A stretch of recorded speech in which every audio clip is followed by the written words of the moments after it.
नमस्कार. भगवद्गीता अध्याय 2 मधील श्लोक 66 ते 70 आज आपण पाहणार आहोत. श्लोक 66 पहिल्यांदा पाहूया. नास्ति बुद्धिरयुक्तस्य न चायुक्तस्य भावना न चाभावयता शांती शांतस्य कुतः सुखम.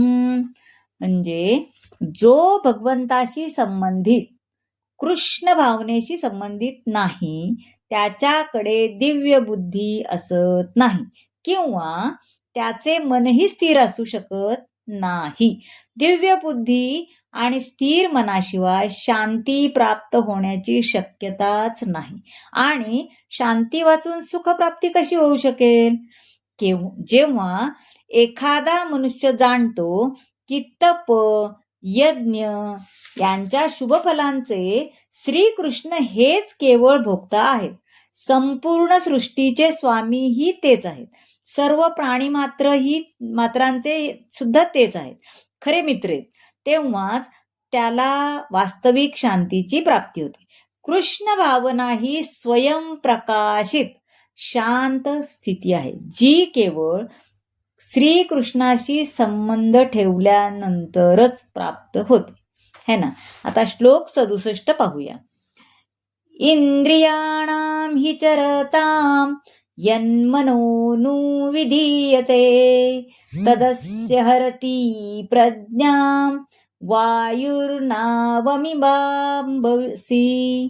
आता इंद्रियाणां म्हणजे इंद्रियाच्या चरतां म्हणजे भटकताना, अनुविधीयते नेहमी गुंतलेले असते. ज्याप्रमाणे सोसाट्याच्या वाऱ्याने पाण्यातील नाव इस्तता ओढून जाते ना, अशी ओढून नेली जाते, त्याप्रमाणे भटकणाऱ्या कोणत्याही एका इंद्रियावर मन केंद्रित झाले तर ते इंद्रिय मनुष्याची बुद्धी हरण करते. जोपर्यंत सर्व इंद्रिय भगवंताच्या सेवेमध्ये संलग्न होत नाहीत आणि जर त्यामधील एखादे इंद्रियही विषयभोगामध्ये रत असेल तर भक्ताला मार्ग भ्रष्ट करू शकते.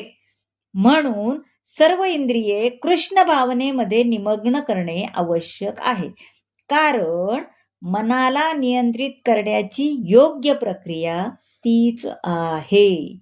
श्लोक 68 पाहूयात. तस्मादस्य महाबाहो निगृहीतानि सर्वशः इंद्रियार्थेभ्य तस्य प्रज्ञा प्रतिष्ठिता.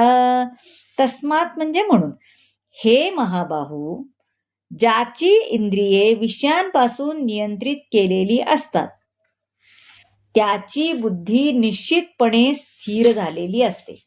केवळ कृष्ण भावनेतूनच इंद्रियांना भगवंताच्या दिव्य भक्तिपूर्ण सेवेमध्ये युक्त करूनच इंद्रिय तृप्तीच्या आवेगांना नियंत्रित करणे शक्य आहे. ज्याप्रमाणे प्रबळ इच्छाशक्तीने शत्रूचे दमन करता येते त्याप्रमाणे इंद्रियेही नियंत्रित केली जाऊ शकतात, पण मानवी प्रयत्नाद्वारे नव्हे बर का, तर केवळ भगवंताच्या सेवेमध्ये युक्त केल्यानेच ती नियंत्रित करता येतात.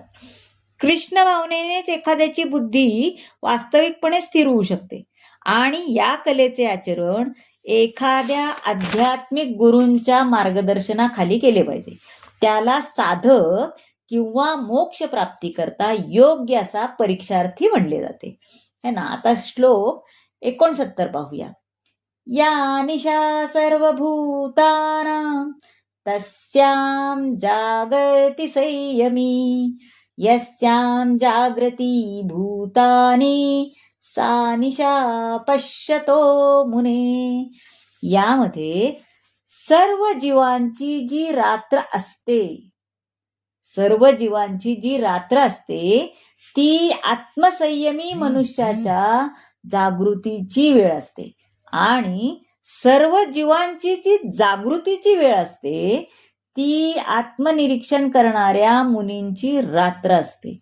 आत्मनिरीक्षक मुनी किंवा विचारी मनुष्याची कर्म करण्याची वेळ ही भौतिक गोष्टीत गर्क असणाऱ्या व्यक्तीसाठी रात्र असते आणि भौतिकवादी मनुष्यांना आत्मसाक्षात्काराविषयी अज्ञान असल्याने अशा रात्रीच्या वेळी ते गाढ झोपलेले असतात. आत्मनिरीक्षण मनुष्य हा भौतिक सुखदुःखाच्या बाबतीत नेहमीच उदासीन असतो, है ना. आणि आपल्या कार्यामध्ये तो त्यामुळे जराही विचलित होत नाही, है ना. ते न करता विचलित न होता तो त्याच्यामध्ये मग्न राहतो, है की नाही. असं ह्या श्लोकामध्ये सांगितले आहे. आता श्लोक 70 पाहूया. आपूर्यमाणमचल प्रतिष्ठम समुद्रमापः प्रविशान्ति यद्वत् तद्वत् कामायं प्रविशान्ति सर्वे स शांतिमाप्नोति न कामकामी. यामध्ये आपूर्यमाणम म्हणजे नेहमी भरलेला.